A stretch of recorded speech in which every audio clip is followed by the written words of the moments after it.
Good evening, everyone. The October 10th meeting of the Rent Control Board is called to order. Would the secretary please take the roll? Commissioner Duran. Here. Commissioner Foster. Here. Commissioner Trosas. Here. And Commissioner Phyllis and Commissioner Sultan are absent. Okay, so everyone please join me in a salute to our flag. I pledge allegiance to the flag of the United States of America and to the republic for which it stands, one nation, under God, indivisible, with liberty and justice for all.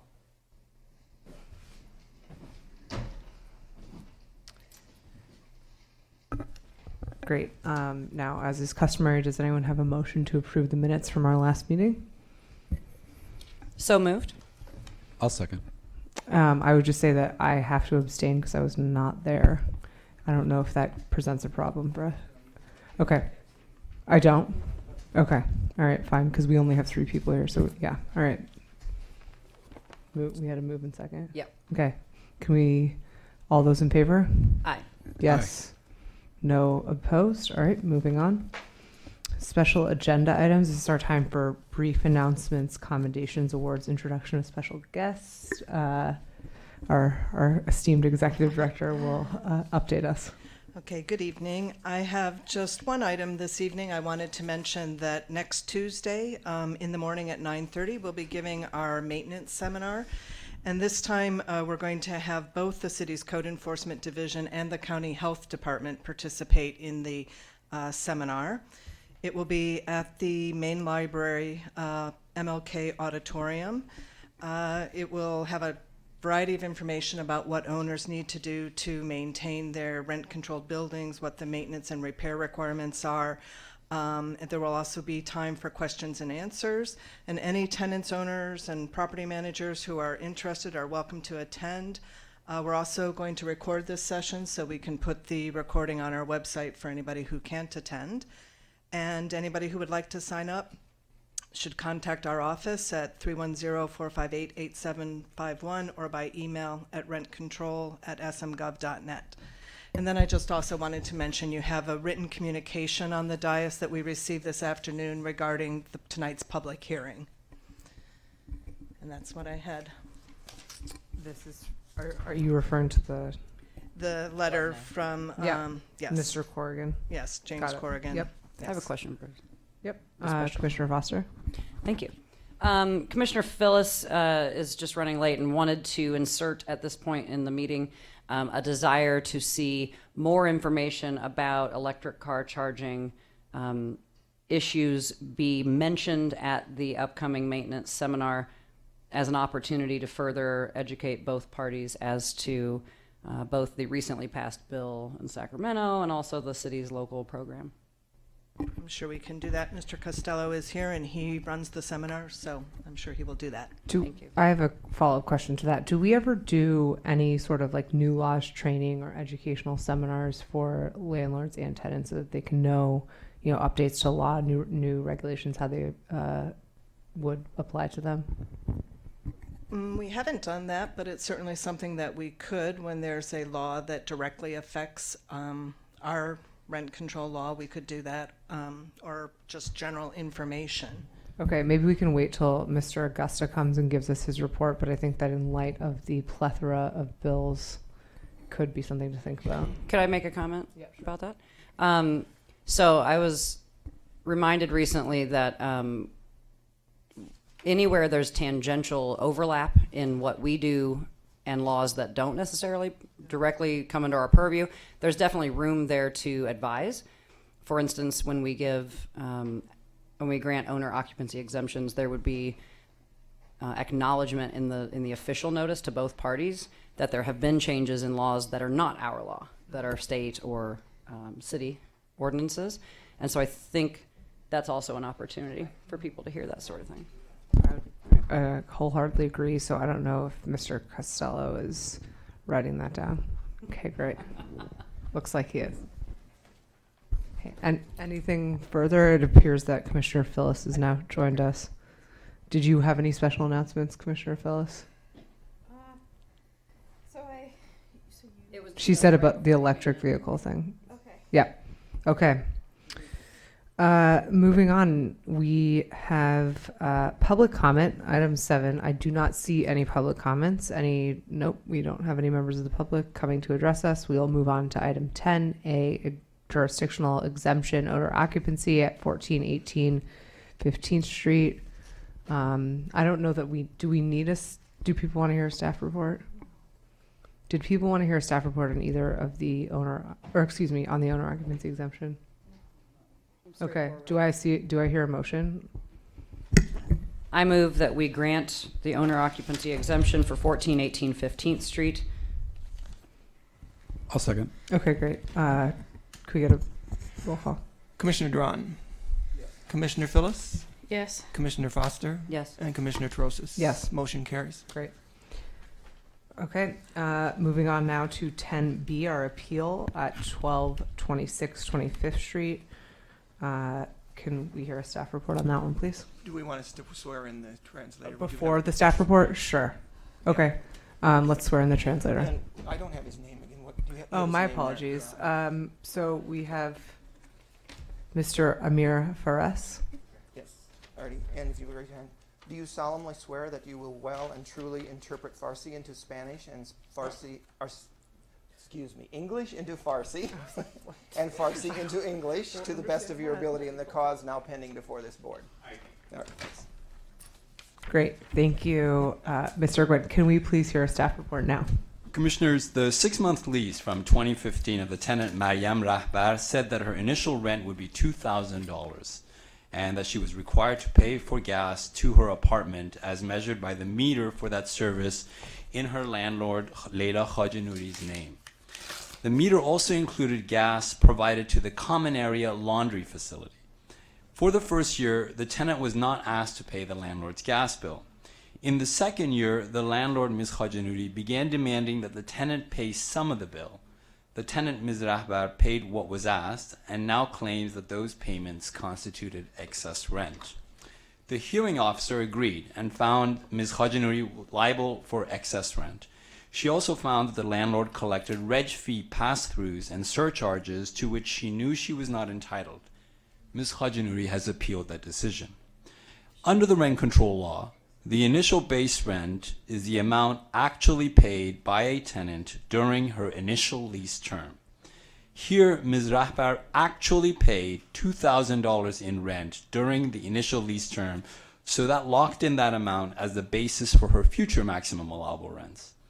Therefore, in September 2016, the first date from which Ms. Rahbar's unit was eligible for a rent increase, her MAR increased from $2,000 to $2,025.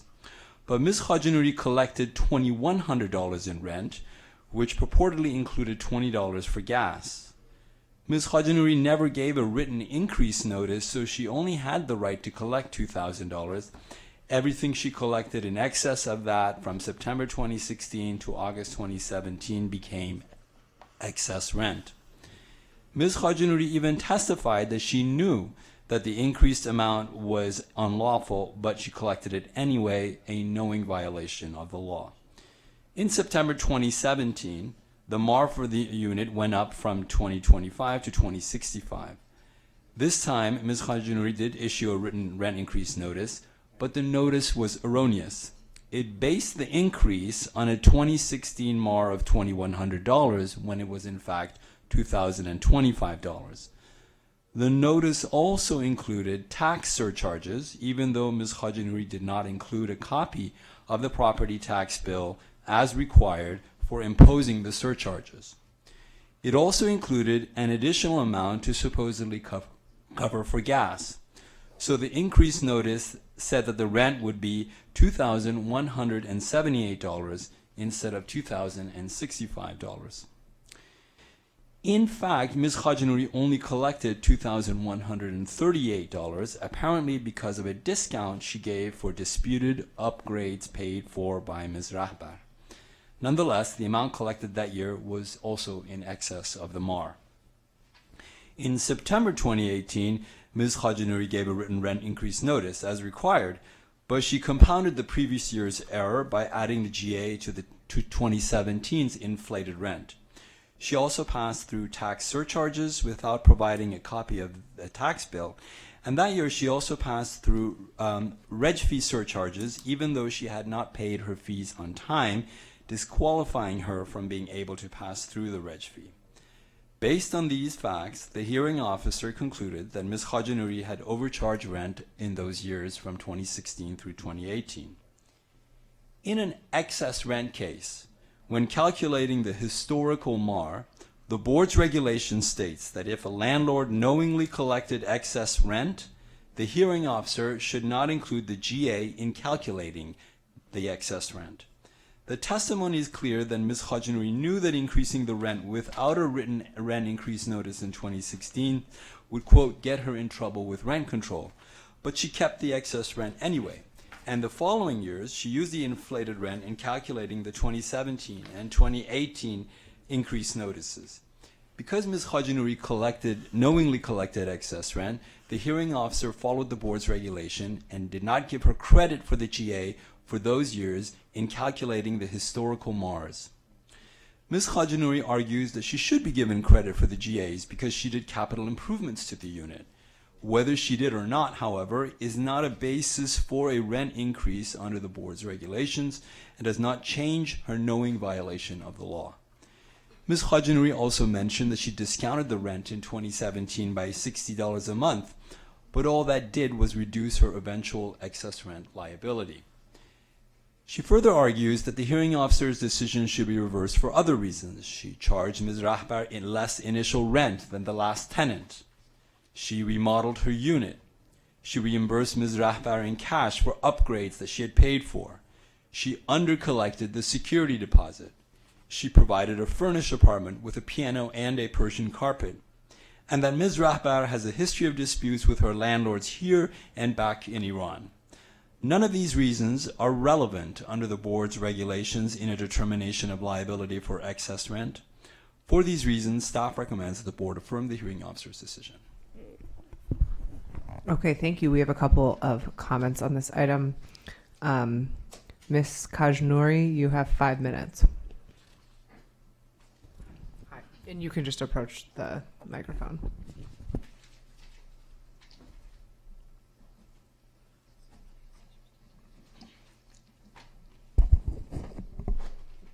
Hello. It's true, I made a mistake. I gave her a chance. I gave her my mom's apartment to rent. I gave her a big discount. And the first year that she was there, she told me in the summertime, please don't increase my rent. So I said, fine, I will not increase your rent. Then September came. She went around, asked the neighbors how much were their increases. And she comes to me and she says, I know my increase is going to be about $40. I'm going to add it to the rent anyway. And I said, no, don't do that because I didn't give you a notice. But she said, no, I'm going to do it because I thought I don't have the money, but I do have the money. So she did. And that's what the argument is, that it was, I told her not to do it, and she did, and I accepted it. So that's my mistake. I did make a big, huge mistake. When she came here and she complained, Karen Evans in the rent control office realized that Ms. Rahbar was deducting $60 a month by herself from the rent. And she claims that it's because she did work in the unit, which I paid her. I paid her in cash. She said she has Medi-Cal. I cannot give her a check. If I give her a check, she cannot deposit it. It will affect her Medi-Cal. So I had to give her cash. So I gave her cash. About tax bill, I explained to her that I have to give you the tax bill. And she goes, I don't care. I don't want to pay taxes. So I gave her the tax bill every time, separate, two different separate envelopes, as I give to all my tenants. I make a copy and I put it in there. And she told me, I don't understand. I don't care. So that was her response to me. This unit, after my mom passed, I had rented it for $2,500 for 4 months, and it was a friend of Miss Rappar, and she introduced me to Miss Rappar. She came and said, "My husband is an artist. Give us a deal, please, please, please. We only gonna stay here for 6 months." And I said, fine. I never did a 6 months lease. I've been doing this for over 30 years. I never done 6 months lease. So I did a 6 months lease because she asked for it. It's a question at rent control office. They all ask why 6 months. It was my first time. I never did it. It was her request. She had no credit. She didn't work. She didn't have a guarantor. I said at least $2,000 for deposit, and she gave me $1,000. And she said, "I will give you the $1,000 later." And she never did. So she still owes me that amount. I think the $4,000 that the hearing officer came up with is not a fair amount. I think that because I remodeled the whole unit for her. We bought her a side-by-side Samsung refrigerator. We got her a new dishwasher, a new sink, a kitchen countertop, changed the garbage disposal, installed the 2 AC units, brand new carpet, new window screens, did the porch, and then she wanted to learn at the same time. And I paid her, and I paid the employees that did the work too. So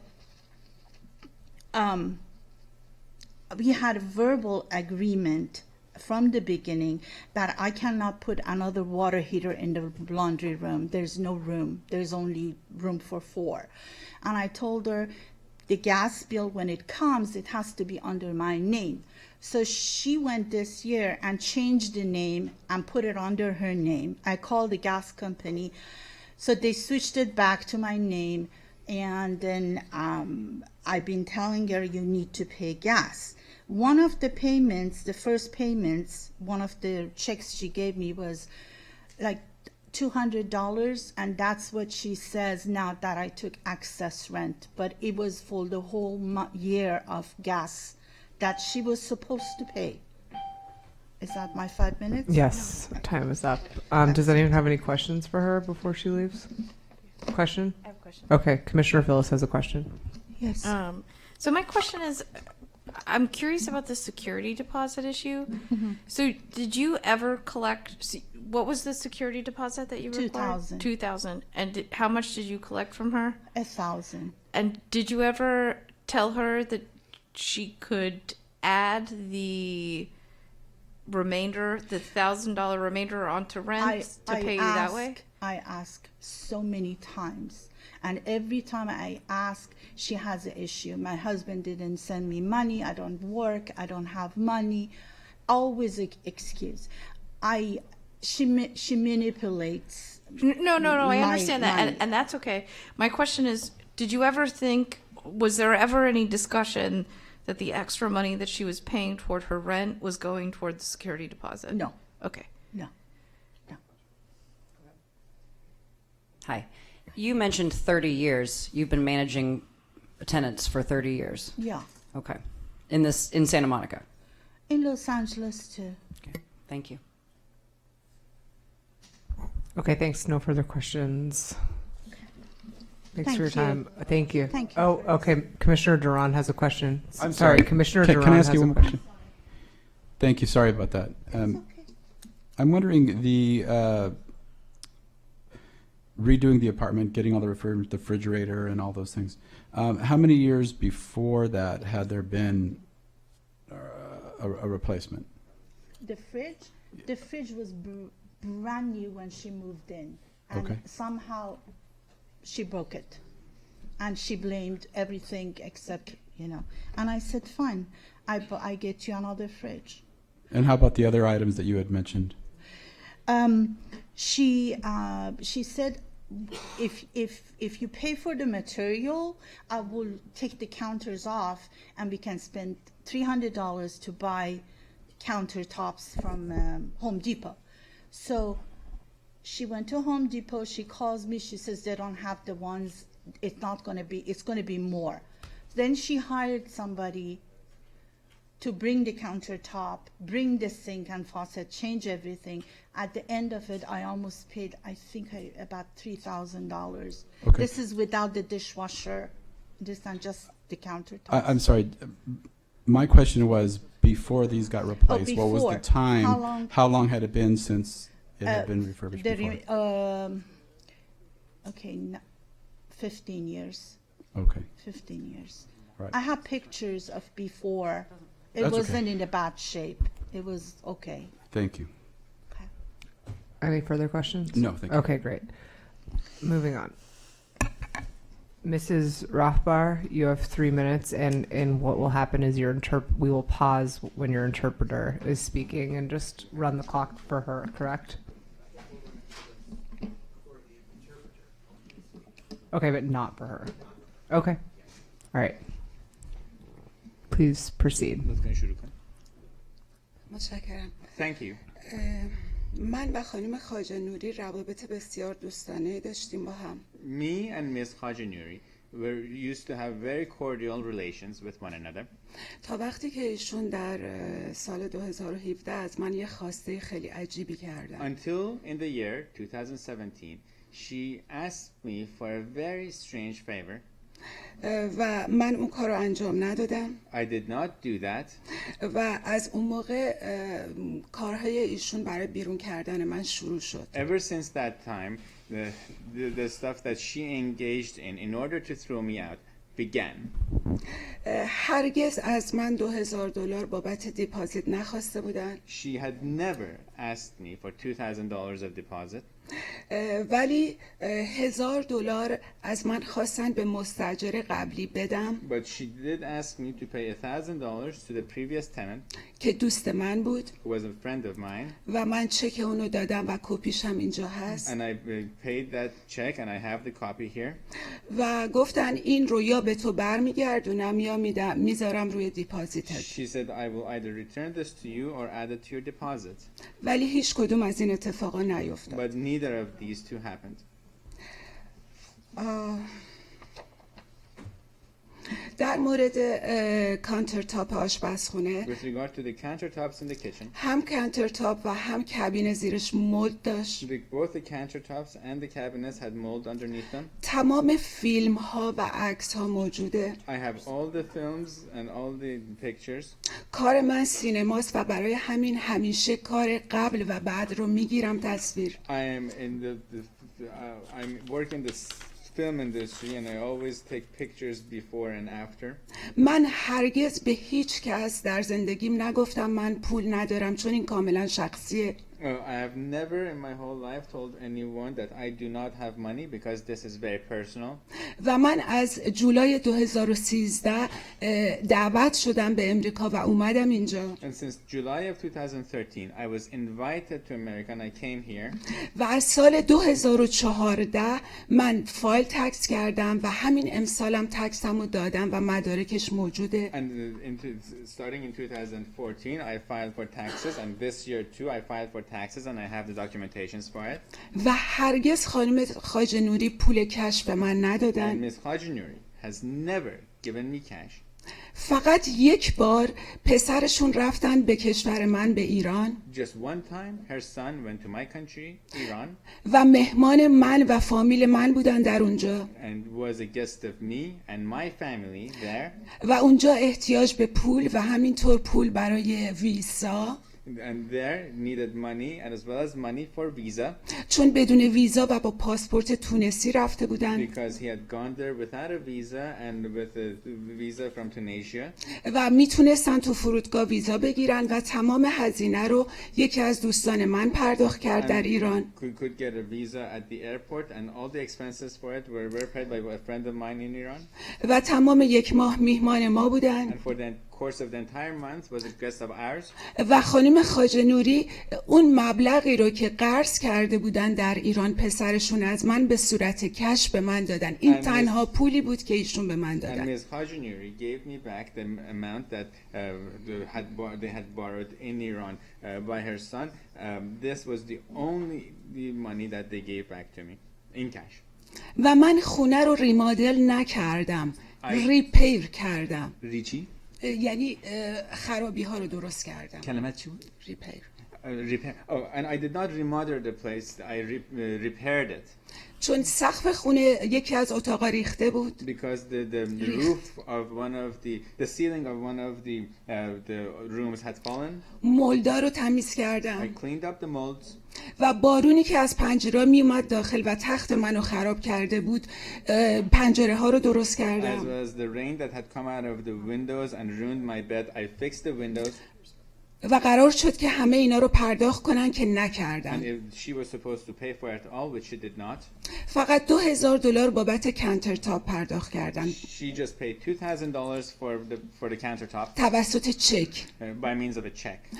و از سینک و شیر آب و بقیه چیزا صحبت میکنن در صورتی که هیچ پولی بابتش ندادن. She talks about the sink and the faucets and all the other things. This is why she did not pay any money for it. و وقتی به مشکل خوردیم ایشون تصمیم گرفتن با من وارد دعوا بشن. And once we got into trouble, she made the decision to get into a fight with me. چون بهترین راه بود برای پرداخت نکردن بدهیاشون. Because this was the best way of not paying for what she owed. و تو تمام این مدت مشکلات بسیار زیادی برای من درست کردن که من خستشم و از اینجا برم. And in the course of all of this time, she created a great deal of troubles for me so that I would get tired and I would just leave. و اگر لازم به راجع به اون مشکلات اگر سوال دارین من براتون دیتیل میگم. If it is necessary, if you have questions, I will provide you the details with regard to those problems. بابت تمام حرف هایی که زدم سند، شاهد، فیلم، عکس دارم. With regard to everything that she said, I have documentations, I have witnesses, I have film, and I have images. همه اونها رو میتونم پروف کنم. I can prove it all.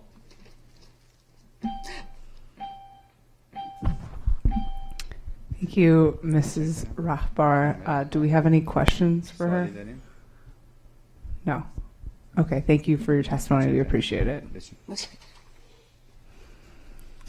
There do not appear to be any other comments on this item. So with that being said, I think we'll go into discussion. Commissioner Foster, you are first in the queue. Thank you. No one denies that when relations between a landlord and a tenant go wrong, it's a very sad thing. It can become very confrontational, and it's unfortunate. However, none of the personal interactions, none of the personal exchanges back and forth of monies, furnishings, kitchen appliances, none of this is relevant to the case we're hearing.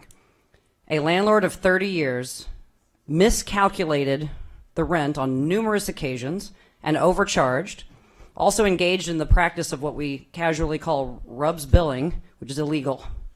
And all of this, in my opinion, to a landlord of 30 years is pretty clear and egregious, or at least a party to the property for 30 years. So I don't need to hear a single other thing. I am ready to move that we deny the landlord's appeal and affirm the hearing officer's decision, including its findings of fact and conclusions of law. But I'm, of course, opening to hearing anything else. I would have to. So I hear a motion. I would have to second that. I would. Yes, Mr. Lewis, go ahead. I'm sorry to intrude in the board's deliberation. I just want to clarify that so that this doesn't influence the board's voting.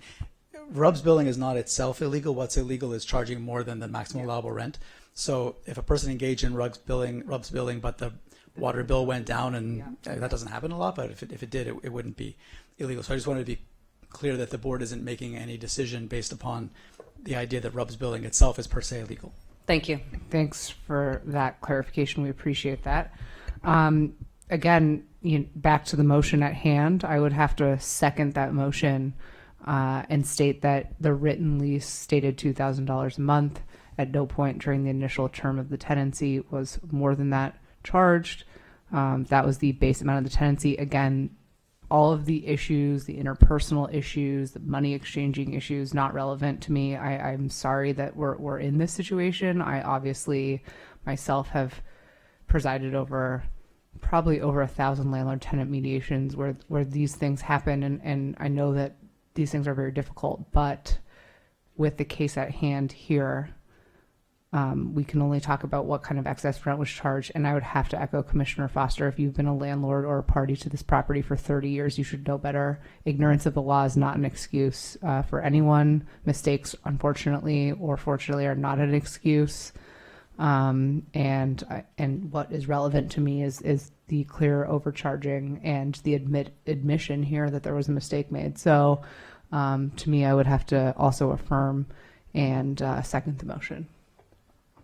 Can we get a vote? I think Steve. Oh, sorry. So sorry. Commissioner Drawn, did you want to weigh in? Just briefly, and I know that there had been a second to the motion, so thank you for your indulgence. For me, the issue is simply that she admitted she charged more, and she never paid her back. So, and based on those wrong calculations, she continued to charge more. So it's pretty clear cut with her admission to me. So I just wanted to add that that was what I thought about in this case. Can I add one thing? Okay, now Commissioner Phillips wants to weigh in. Sorry. Go right ahead. So I agree. I agree with my fellow commissioners that we're bound to deny the appeal, but I do appreciate the appellant's candor. I appreciate that you said that you made a mistake, and our actions here are not to punish, but basically to restore the tenant to the position she would have been. So I personally did appreciate that you acknowledged that, and I thank you for that. So. Great. Thank you. So I think we're warranting a vote now. Commissioner Foster? Yes. Commissioner Phyllis? Yes. Commissioner Duran? Yes. And Commissioner Trosis? Yes. Motion carries. Thank you.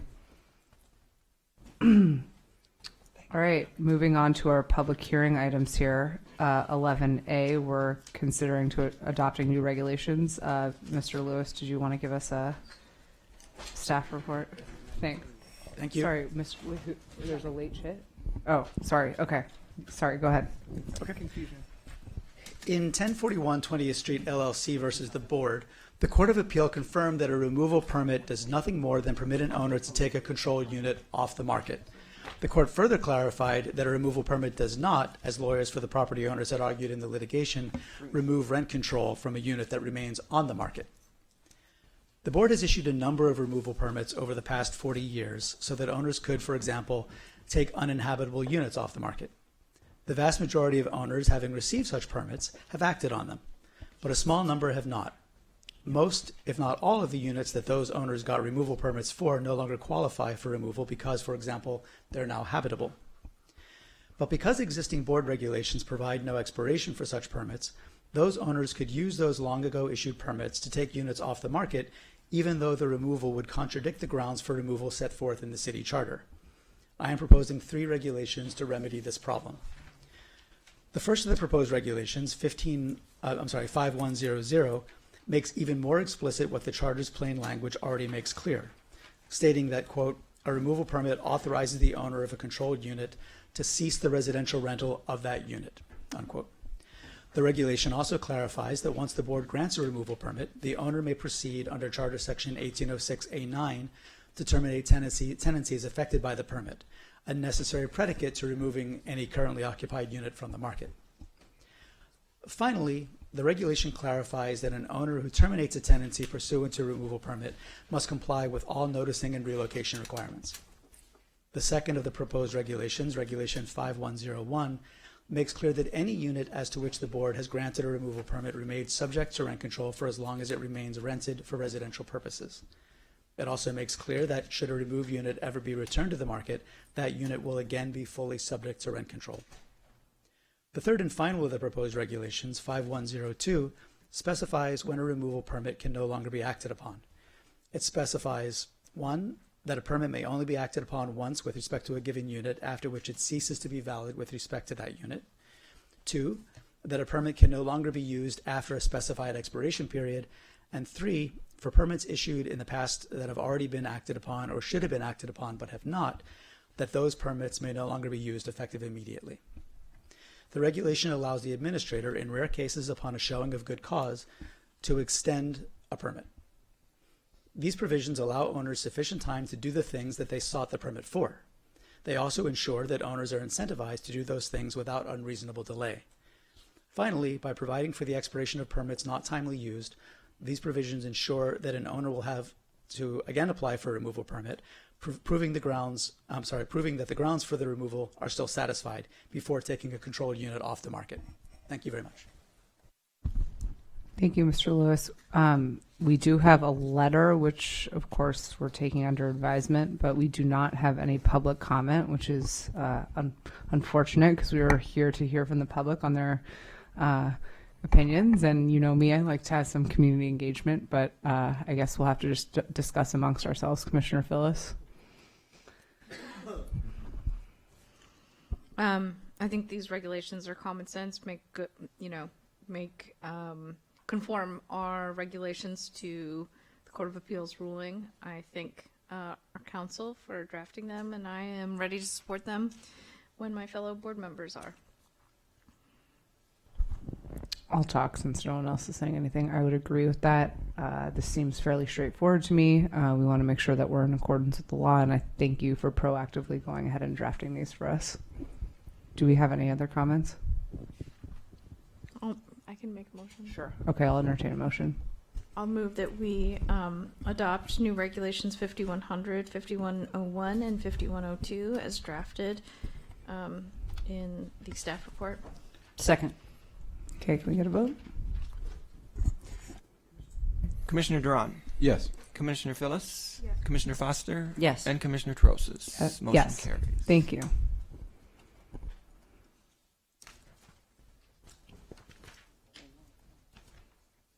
Great. We are moving on to my most favorite part of the agenda. Item 12A, where we will hear from our advocate and representative in Sacramento, Brian Augusta, to present a legislative report from the just finished 1920 regular session of the legislature. Take it away. Thank you, Chair and members. Brian Augusta, your legislative advocate up in Sacramento. Always a pleasure to come down here and get an update on what's happening in Sacramento. And it's been a big year. I came down, I think, in May and briefed the board on what was happening in Sacramento. And I talked then about how we've a record number of housing-related bills, across all subject matter. 300 plus bills. At this point in the session, as the chair said, the session is complete except for the governor's actions on bills, but that number has been whittled down to about half. A good number of those are 2-year bills. Some have died. But the 2-year bills we will see again when we resume in January. And I mentioned that just because in the board report there's an extraordinarily long list of bills, and I think it indicates the importance of the issue, that the legislature really is taking seriously the housing crisis and the impact that it has on tenants and on the ability of families to afford housing and to pay the rent, and took some pretty significant actions in that regard this year, a number of which are bills that this board has supported. So I'm going to talk briefly about those bills, and then of course take any questions that you may have. But one of the most significant developments this year, and let me just say that today's Thursday. By Sunday, the governor has to either sign or veto any remaining bills. And he has taken action this week on a number of housing-related bills. And there's still, I think, a little bit more coming.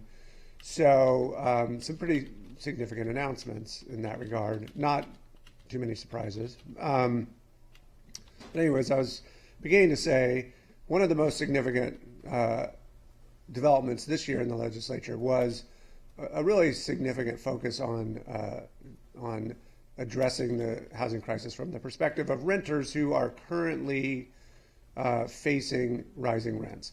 We've had a big conversation in Sacramento and statewide about the need to produce more housing and the tensions that that may produce locally. But in that discussion, there has not been the focus on the impact that rising housing costs have for tenants for sitting tenants who are seeing enormous rent increases in areas that don't have any form of rent protections, and rent increases of 30, 40% or more. And so the legislature really dug in on that this year. And there was, at the beginning of the year, a 3-bill package to try to address that issue. One of them, and we've laid those out in the report to the board, but the 3 bills were AB 36, dealing with Costa-Hawkins reform. That bill, early on, was parked in the Assembly Housing Committee. And then AB 1481 and AB 1482. Those, AB 1481 provide for just cause, and AB 1482 provided what we were generally calling a rent cap, a limit on annual rent increases. Eventually, as I think you guys know, those 2 bills, 1481 and 1482, were merged. When 1482 got over to the Senate, the just cause provisions of 1481 were moved into that. And through the course of the remaining months of the legislative session, a number of parties came together to try to move that bill, resolve the remaining concerns, and put it on the governor's desk. And Governor Newsom very publicly said that he wanted to see that bill passed. And in fact, indicated publicly that at that time, the rent cap was a limit of CPI, so cost of living adjustment measured by the Consumer Price Index, plus 7% annually. He said, I want that to be lower. I think he was motivated in part by trying to do better than our neighbor to the north in Oregon, where they had done a rent cap, and he wanted ours to be lower. And I think he also saw the need to make it lower to protect tenants. And so with his engagement, the bill overcame some pretty significant odds in terms of the politics of moving that kind of a bill, passed the Senate with a pretty good margin, passed the Assembly with a solid margin, and was on his desk. And he signed that in a ceremony on Tuesday in Oakland, along with a number of other bills. And I think people know the details, but just to remind you, the bill does a number of things. Number one, as I said, annual cap on rents of CPI plus 5%. But assuming CPI of course fluctuates, it could be high, so there's an overall cap of 10%. So in an inflationary period, the overall cap would be 10%.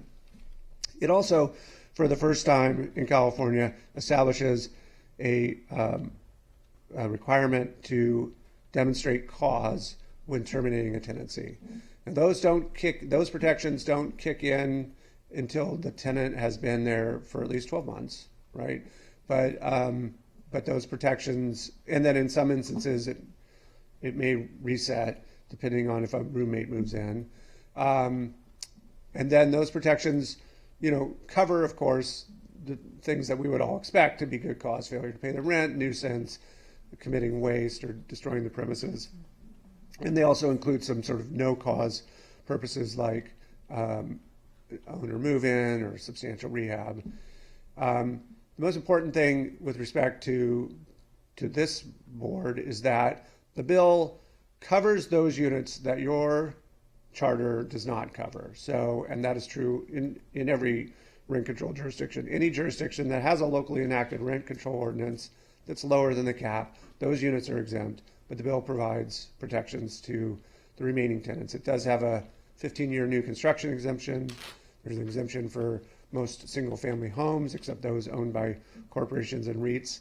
So, although it covers units that are sort of outside the purview of this board, to think of it within the city of Santa Monica, it does cover, or will cover, when it takes effect January 1st, it sort of fills in some gaps and covers a lot of units that your ordinance does not currently cover, either because of the nature of the ordinance or because of Costa-Hawkins.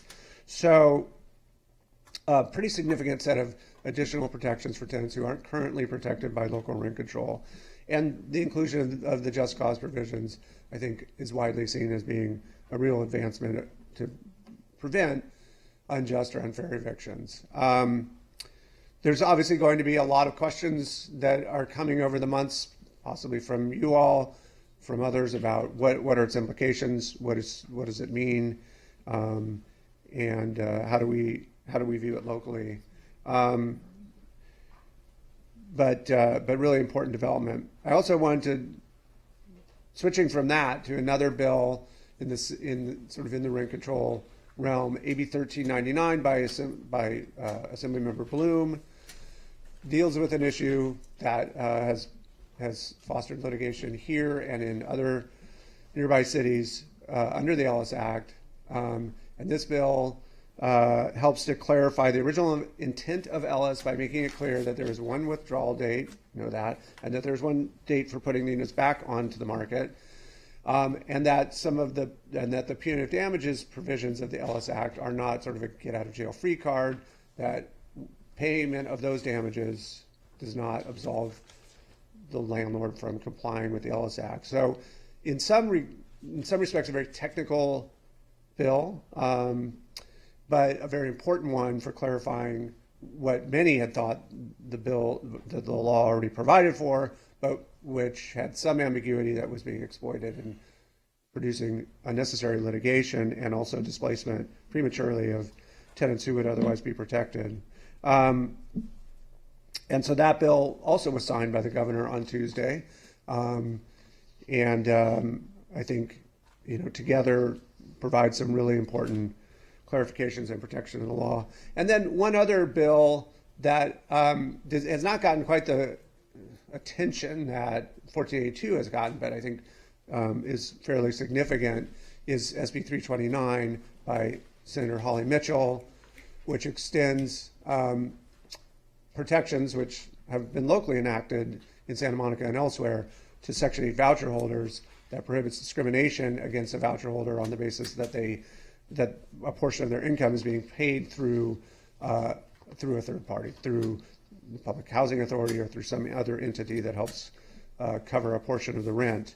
And 11 other states have enacted that. I think a lot of people were watching the conversation this year on housing and on tenants' rights and assumed that 1482 would sort of, take up all the oxygen in the room.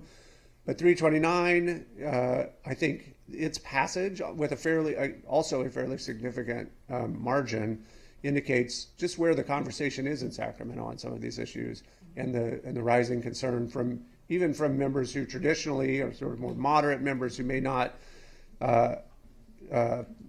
support a bill that has opposition from groups like the California Association of Realtors or the Apartment Association, voted for this bill. That too was signed on Tuesday. So part of the governor's package of bills and a really important set of protections for tenants in California.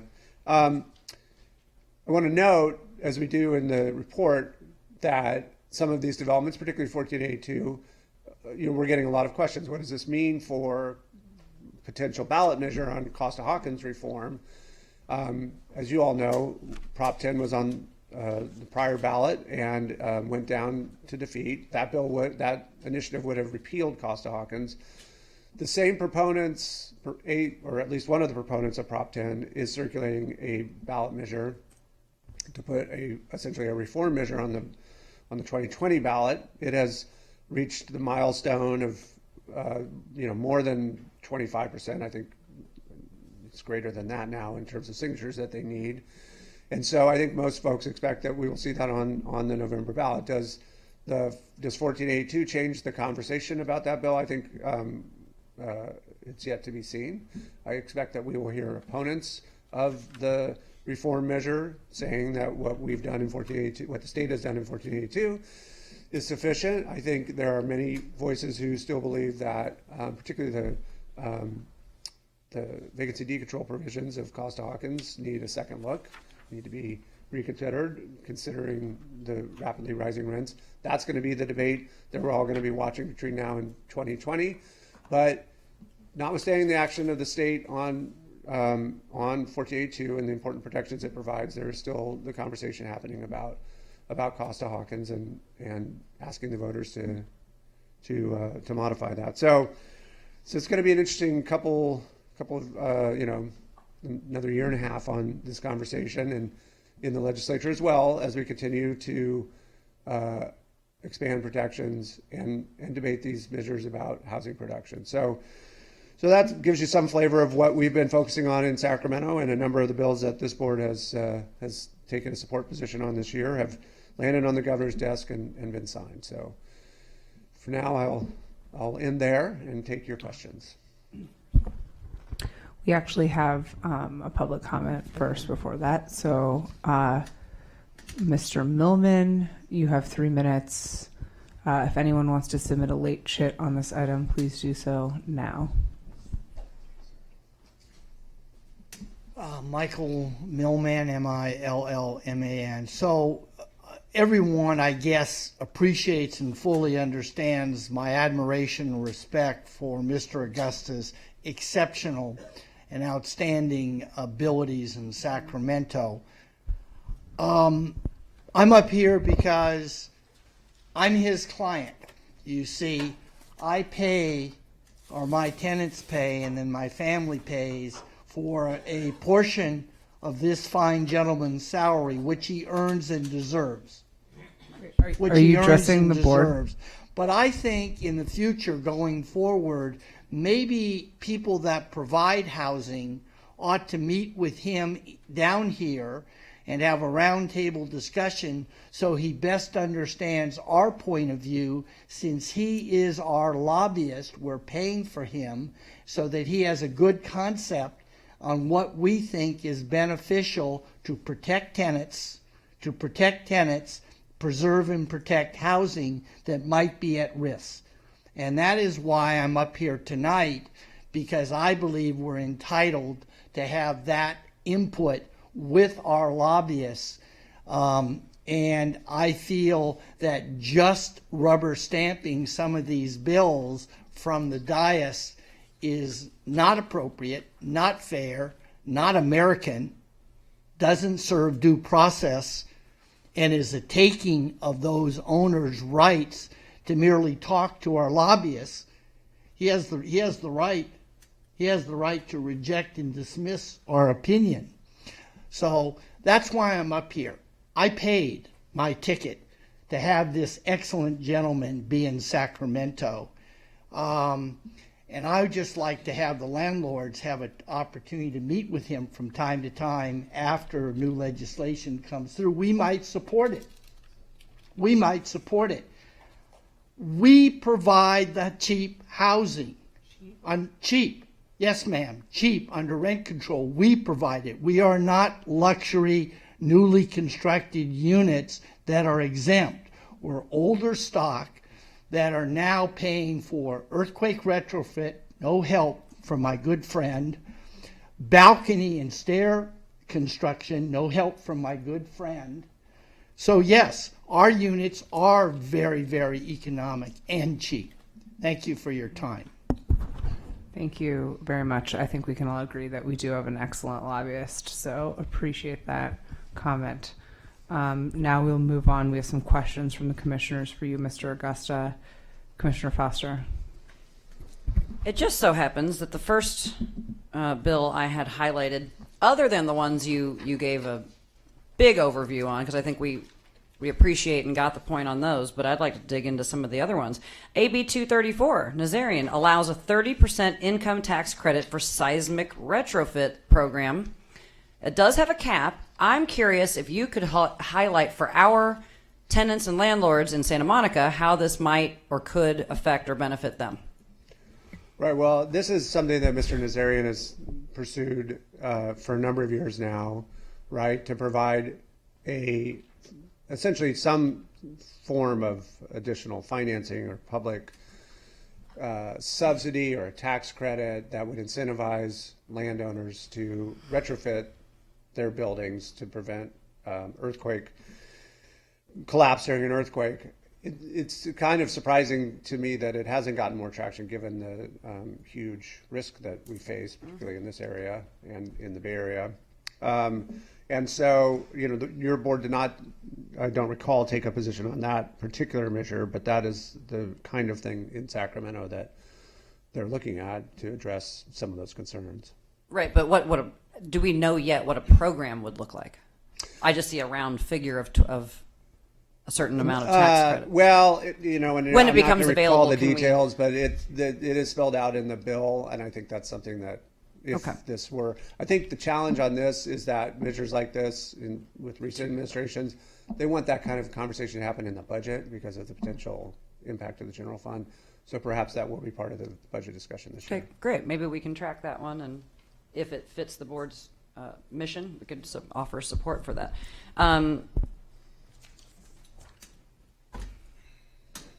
The next one, so does AB 1110, pending with the governor requiring 90 days notice for an increase over 10%, how does that square with 1482? Well, so, and by the way, when this report was prepared, the governor, you know, he's taking action every day, Sure. and Yep. some of these, that's stale This is a week information. old, right. So he has signed that bill as well.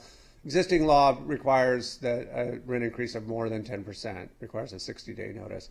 So this adds to that. By initially, it was going to then take another tier of, I think, 15% or more and make that a 90-day, but now it's just saying that 60-day provision is now 90 days. So, But isn't there a 10% anti-gouging cap right. now? So it's interplay with the rent cap kind of changes. Like if this were just standing alone and we hadn't done the rent cap, it might have different impact. There are going to be units that 1482 does not cover where this would have more of a direct impact. In other words, recently constructed units, single family homes, those units. And is there any significant opposition to AB 1795 that would mask evictions that were pursuant to the Ellis Act? I mean, these are no-fault evictions. Yeah, no, the most of the landlord groups in Sacramento were opposing that bill. But it did continue to move, and then she parked it in the second house, I think, to continue to work on it. Okay. As always, we love having your reports. They're so knowledgeable and full, and thank you for your service. Thank you. To the board. Does anyone else? I have questions. You guys don't? Okay. We're on AB 1399. Yes. First of all, thank you for all of your hard work on that. What is the penalty? I didn't read the bill language as thoroughly as I should have. So we know that landlords still have to comply with the law upon re-rental and cannot simply pay damages. We know that we had specific examples here where they just opted to pay those damages up front. Let's say a landlord does that in the future. Do we know what the penalty would be, or is it still that they would have to litigate that? The penalty is up to 6 times the rent. It's still a very... So what if they pay up to 6 times the rent now? Well, that's the punitive damages award that can be awarded by a court. So you would still have to go to court. You'd have to sue if someone violates this. Yeah, because Okay. it's damages. That's the nature of damages. So you're right, but there's no one like proactively enforcing this by any means. No, because that's just... Yeah. Okay. I have some other questions. Why was the AIDS Healthcare Foundation opposed to AB 1482? That makes no sense to me. Because they want their ballot measure. I can only tell you what I heard from their lobbyists and read in their letters, which was that they didn't think it went far enough. Got it. Okay, that makes sense. Who's going to enforce 1482? Well, there is no, there's no sort of express enforcement mechanism, but it's going to rely in large part. I mean, like many landlord-tenant laws in California, it becomes an issue when someone violates it. Right. The tenant finds themselves, in most cases, in an eviction action, although they could also file an affirmative case prior to the eviction action being filed. But in most instances, it's going to be an affirmative defense in the UD that either the rent is in excess of the amount that's allowed, or that the cause either wasn't stated or wasn't proven. But there may be others that enforce the law, right? So, Right. I mean, I would hate for it to get to that point. I'm wondering if there's any sort of plan for proactive outreach to tenants to let them know what their rights are, and landlords, quite frankly, to let them know about this new law. Right. Has that been discussed? That has been discussed. There's nothing solid has emerged yet, but there has been some discussion now that the bill has been signed and we know it will be the law. Should Consumer Department of Consumer Affairs update their landlord tenant guide? Right. And should we maybe push for some additional sort of Okay. clarification for landlords and tenants about the law. So we will be seeing more of that, and I expect that will be part of next year's sort of follow-up conversation. Right, because there seems to be some confusion. I mean, I've been hearing anecdotally that landlords are already concerned and they're, going to be issuing 60-day notices to people just to get them out. And I don't know if that's just, this fear factor speaking, but I just would obviously urge like full transparency and clarity as soon as possible, and to the extent that you can help influence that, I think that's important. Okay. On the Costa Hawkins initiative, can you just explain to me on sub bullet 3 here, you wrote that it would allow vacancy increases of no more than 15% over any rent in the previous 3 years. This is a 3-year look back to prevent short sham tenancies. Can you just explain? I was a little confused. Can you explain to me what this means? I mean, do you know? Well, I'm not sure about that characterization, but what I would say is that they're trying to do is allow that averaging of the 15% over a 3-year period. So the intent behind that, I think, honestly, is about helping to make the proposed modifications more politically palatable. Can I? Yeah, go ahead. So that may be entirely correct. I had also heard that it was because you could say potentially fake tenant A, raise it 15%, fake tenant B, quickly raise it 15%, quick tenant C, quickly. Next thing you know, you got a 45% raise, taking advantage of in other words, the tenants are coming and going so quickly that you're able to essentially Got it. gouge So them. sham tenancies. The sham. turnover. Yeah. Okay. That they weren't actual tenancies. Got it. Right. Got it. Really, really quickly. Sorry. Me. I just have lots of questions here. First of all, I know this isn't directly within our purview, but I would say to the extent that we can do any sort of CEQA streamlining for temporary shelters for the homeless population. I see that there's this bill here from Santiago. That was signed. Yeah, I think that's great. So I don't know how much impact you had on that, but that sounds pretty important. I also think that this whole concept around using public land to get it shovel ready and develop affordable housing more quickly, and I know that the governor's been a proponent of that, to the extent that we here in Santa Monica or in Southern California can, be part of that or help expedite any of that. And they've started to roll some of that out. They've announced 2 sites. Right. So. But they're not. I don't think they're in. Where are the Sacramento and Stockton? That's what I thought. Yeah. Stockton. That's what I heard. Okay, but that sounds quite interesting. I like that we're taking creative approaches. The other thing that I had heard is that for SB5 from Bell, which could pertain to affordable housing, obviously, I had heard that the governor was not inclined to sign anything that looked like redevelopment. As of this says it's at the governor. Do we know what's going to happen with that? Hold on 1 second. Oh, wait, I know I got the emails Mr. too. Mr. I just Governor? haven't No, looked. I'm kidding. No, and I don't think anyone knows. In fact, we're all sort of taking bets about what the governor might do on that. I will, by his public statements, I think we know, as you said, that he has indicated that he doesn't want to see the return of redevelopment. And he's also made public statements about not committing to ongoing commitments of general fund revenue, which this would do. The bill doesn't do much if it doesn't have that commitment of funds. So Right. what does he do with that? I don't know. I think we're going to find out on Sunday. Oh, you think Sunday? Okay, we'll be holding our breath. And then, just piggybacking off of this SB 329, which I know everyone worked really hard on and we're really excited about, this concept around from Portantino for creating a tax credit for renting to voucher holders. How much legs does that have? Because if we're already having a problem getting voucher holders into any of these properties, I know we don't want to do corporate welfare, but Right. is I there think at one some point incentivization here? Yeah, that proposal had, I think folks have talked about that as a sweetener for the policy that's captured in 329. Obviously they're not linked. And I think there is potentially, this is just me opining, but I think there's potentially some risk that you're incentivizing someone to do something they're already doing. So, Right. So that's been the discussion in Sacramento about that, and is there a way to narrow it so that you're not doing that, perhaps, and certainly would help us get additional uptake on Section 8 vouchers, particularly now that we've got those additional protections. So, I'm assuming that you conversed with Mr. Lewis about getting data from Santa Monica, especially since we do already have a law that's been enacted relating to renting to voucher holders and I have non-discrimination. not had that conversation with Mr. Lewis. Okay, well, I'm sure that the city itself would be happy to provide. I don't know that we can help, but this seems interesting to me, so I'd be curious to follow it in the next year of the session. I don't have any further questions at this point. Does anyone else have questions?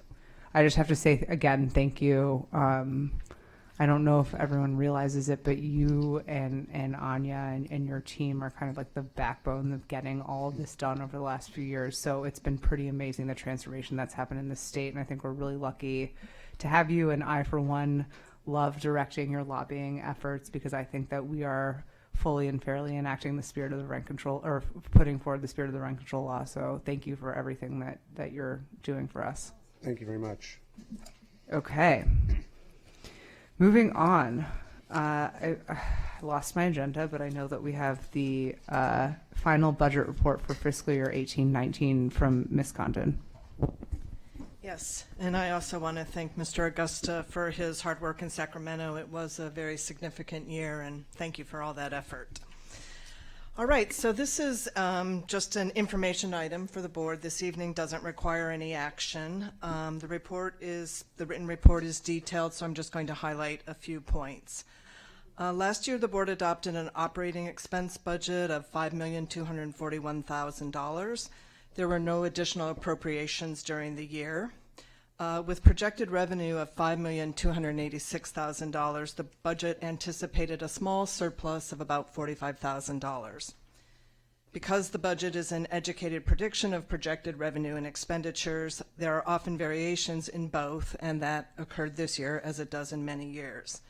Overall, last year the board collected about $79,000 more in revenue than was originally projected, and reduced expenditures by almost $76,000, resulting in net revenue of approximately $200,000 for the year. After making the second PERS loan payment to the city and subtracting the approximately $94,000 that we've spent towards the board's database replacement project, that leaves about $56,000 to be added to the board's reserve. The revenue summary on the second page of the written report shows that registration fee revenue was almost $63,000 more than anticipated. As in recent years, this was due primarily to collection efforts on past due accounts by Mr. Mordersai, Ms. Evans, and Ms. Diaz as they continued to pursue those throughout the fiscal year. We also had slightly higher than anticipated interest earnings, and the other revenue sources were generally in line with projections. For a review of the expenditures, we can look at the spreadsheet which follows page 7 of the report. The first column shows the adopted budget for the fiscal year. The blue column in the middle shows the actual expenditures and encumbrances at the end of the year, and the beige and white columns show the variations between projected and actual expenditures. As you can see, expenditures were less than expected by just under $76,000, or approximately 1.45% below the adopted budget. The report explains the various variations, but I wanted to just mention a few items. The three areas in which the board significantly exceeded projected expenditures were as-needed employees, other costs, and I've talked before that was related to the election costs, and legal expenses. These over expenditures were fully offset by savings in the permanent employees line, the retirement contributions, and the health insurance costs. This year, the board had assistance from as-needed legal paraprofessionals who assisted the hearings department with mediations and document and testimony organization for complex construction-related decrease petitions. And we also had 2 retired information analysts assist the public information department when we were experiencing staff shortages and while a new information coordinator was being trained. With respect to the non-operating expense budget, although we paid out less than 25% of the costs associated with the database replacement project last year, the project is fully underway and we expect to launch the system before the end of the current fiscal year. I want to thank Lima Noseworthy and Lonnie here for their diligent work in preparing and monitoring the agency's budget, and I can answer any questions that you have.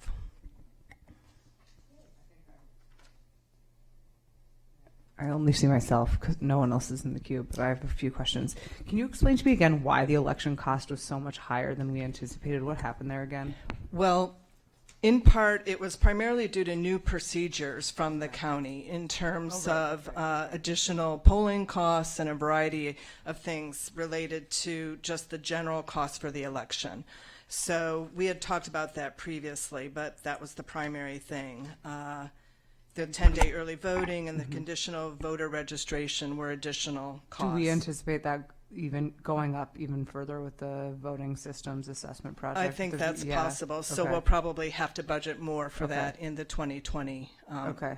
election year. Or I guess they're calling it the Voting Solutions for All People, revolutionizing the way that we vote here in the county. There's a mock election. I hope everyone gives their input. Anyways, Yeah, that happened a couple yeah, weeks I think ago. it was like a week and a half. Yeah. A week. Yeah, Yeah. definitely. Yeah. So thanks for, I would assume that that's going to be more expensive, but I would hope that they would alert us as to how much more expensive. I had some other questions.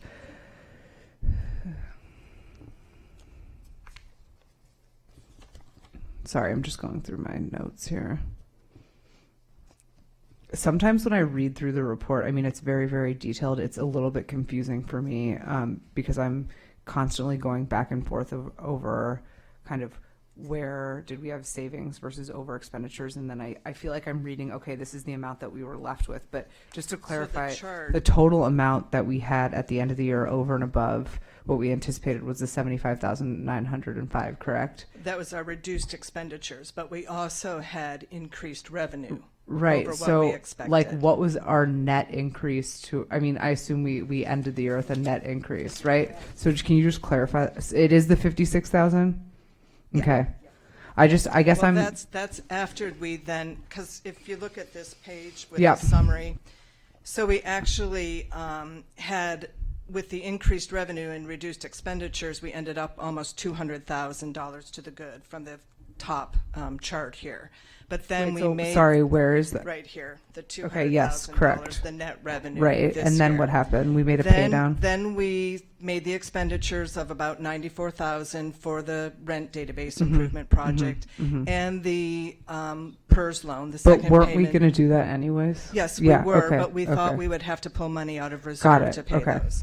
okay. But we didn't have to pull money out of reserve, and instead we're able to put money back into the reserve of about $56,000. Got it. And that is so now we have a fund balance of almost $2 million. Correct. And that's our reserve. That's our reserve, but we've allocated about $366,000 of that to the database replacement Got it. project, which will be coming out in Yeah. this coming year. Yeah, and so we have or to the spend that current year. regardless, whether it's this year or next year. Okay. Sorry, and then one last thing, which I think you might have already explained to me in previous questions, but on the last page of the budget, on the indirect costs and the other costs, which both seem pretty high. Sorry, So, I'm looking on at the chart. the chart with the total supplies and expenses. And I mean, like indirect costs, obviously it's what you anticipated. I don't know why that's $300,000 because I don't know what indirect Those costs. are all the costs that we pay to the city. Got So it. those are the Got costs it. for the space that we Got have, it. the custodial services, the utility costs, all of the costs that we are charged for having our offices here, and all of the services that the Human Resources Department provides and finance. Right. So like shared services. Right. And then the other costs are The election costs. Got That's it, and where that's the why it was election more. costs Got are it. reflected. Okay, thank you. And I mean, obviously, we said this last year, and it seems like it's again an issue. Our legal expenses are quite high. Like, do we anticipate that being an issue next year Well, as that well? was because we had outside Yeah, counsel I know. assisting us on a couple of cases. And We those don't have- usually right. have that, but it's possible. But we usually You're right. don't Aren't those anticipate resolved? it. Those cases, correct? Largely, there's some lingering little bits Right. to it, but it's largely Okay. resolved. Yeah. Okay.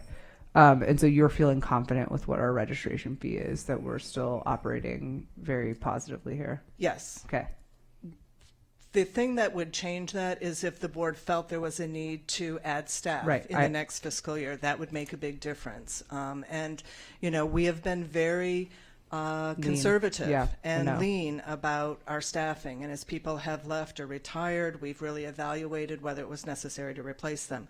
We've gotten to a point, I believe, where we are as lean as we can be. I And know. in fact, 2 years ago, we added a hearing officer, Right. which was a wise thing to do at that time.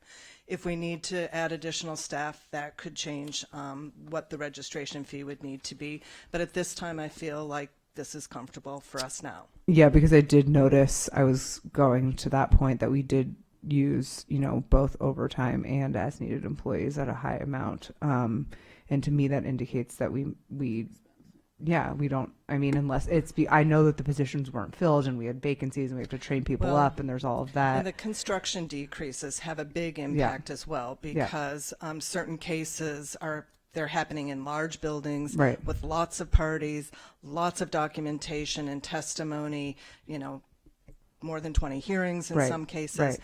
We never know how many of those there are going to be, but that is something that is definitely has an impact on us. But hiring the outside legal help with that allows us to not have staff when we're not having those cases. But this is something that we're constantly evaluating, and if we feel there's a need to add people, just like we did with that hearing officer, we will make that recommendation. Yeah, I mean, I would just say publicly, I know how hard it is to do all of this work. I know that you guys are kind of operating leanly and everyone's pitching in to do everything that's needed to get the job done. And I, for one, am, if a need arises, is amenable to that consideration, for sure. Thank you. Because I want people to feel valued in their work and that they have a good balance of work-life balance. We don't want every single person working overtime here. So, yeah. That's right. I have no further questions. Does anyone else have questions? No. No, I'm good with this. Thank you for the update. It's much appreciated. I don't have any other comments, and I think we will take a motion to adjourn. Move to adjourn. All right. Thank you. All those in second. favor? Aye. Yay. Aye. Meeting is adjourned. Thank you so much.